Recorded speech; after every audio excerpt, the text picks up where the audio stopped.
सियावर रामचंद्र की जय। सिय सहित सुत सौभाग्य दो, देखी देखी अकुलाय। बारह बार स्नेह बसे, राउले और लाए। सीता सहित दोनों सुंदर पुत्रों को देख देख कर राजा को लाते हैं और स्नेहवश बारंबार उन्हें हृदय से लगा लेते हैं। सकह न बोले बेकल नर नाहू, शोक जनते और दारुण दाहू। नाय शीश पद अति अनुरागा, उठ रघुवीर विदा तब मांगा। राजा व्याकुल है, बोल नहीं सकते, हृदय में शोक से उत्पन्न हुआ भयानक संताप है। तब रघुकुल के वीर श्री रामचंद्र जी ने अत्यंत प्रेम से चरणों में सिर नवा कर उठकर विदा मांगी। पितु आशीष आया सुमोह दीजे, हरस समय विषमऊ कत कीजे।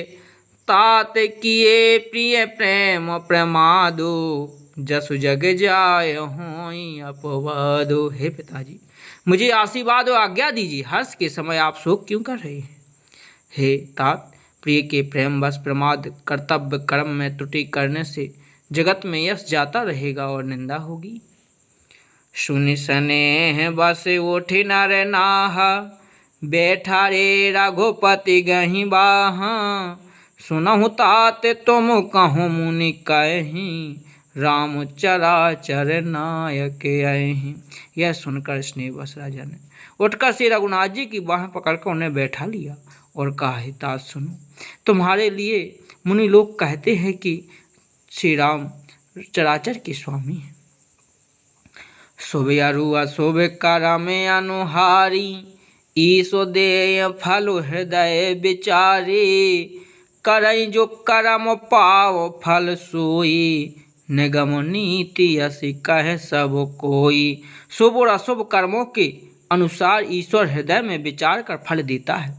जो कर्म करता है वही फल पाता है, ऐसी वेद की नीति है, यह सब कोई कहते हैं।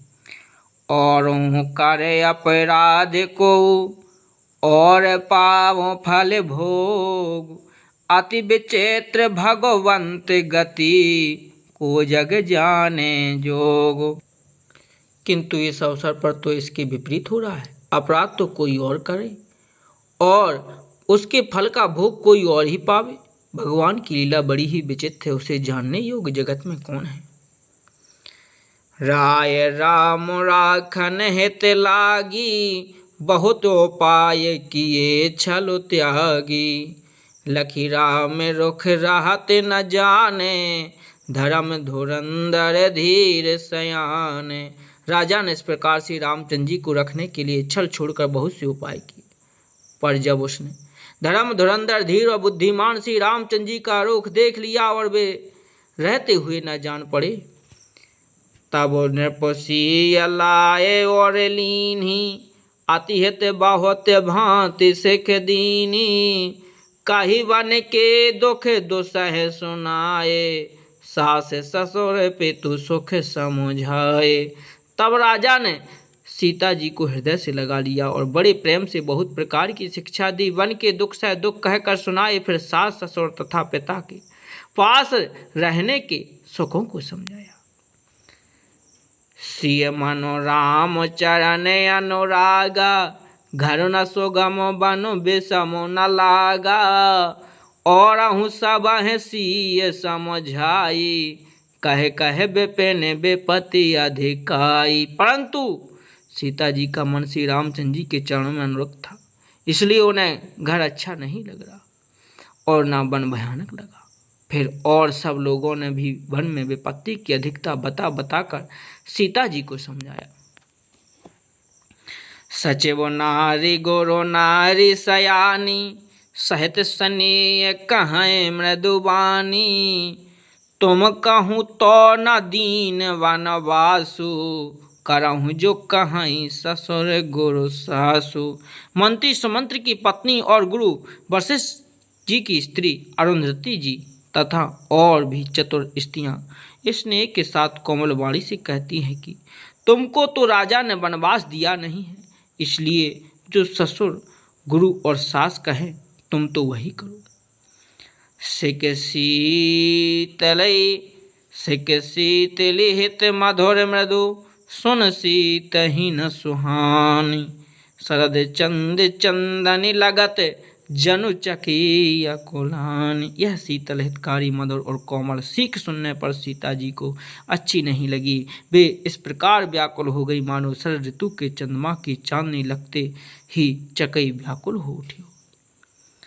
सीय सकोच बसे वो तारो न देई सुम सुनी तमकी उठी के गई पुनि मुनि पट भूषण भाजन आनी आगे धरि बोली मृदुबानी। सीता जी संकोच बस उत्तर नहीं देती। इन बातों को सुनकर कैकई तमक कर उठी। उसने मुनियों के वस्त्र आभूषण माला मेखला आदि और बर्तन कमंडल आदि लाकर श्री रामचंद्र जी के आगे रख दिए और कोमल वाणी से कहा, नृपह प्राण प्रिय तुम रघुबीरा शील स्नेह न छाड़ें भीरा सुकृत सुजसु पर लोक न साऊं तुम ही जान वन कहीं न काओ। हे रघुवीर सी राजा को तुम प्राणों के समान प्रिय हो। भीरु प्रेम बस दुर्बल हृदय के राजा शील और स्नेह नहीं छोड़ेंगे। पुण्य सुंदर यश और परलोक चाहे नष्ट हो जाए पर तुम्हें वन जाने की वे कभी न कहेंगे। आस विचार सोई करहूँ जो भावा राम जनने सिक सुनी सुख पावा भूपहि वचन मान समलागे करही न प्राण प्रयाण अभागे। ऐसा विचार का जो तुम्हें अच्छा लगे वही करो। माता की सीख सुनकर श्री रामचंद्र जी ने बड़ा सुख पाया परंतु राजा को ये वचन वाणी के समान लगे। वे सोचने लगे, अब भी अभागे प्राण क्यों नहीं निकलते।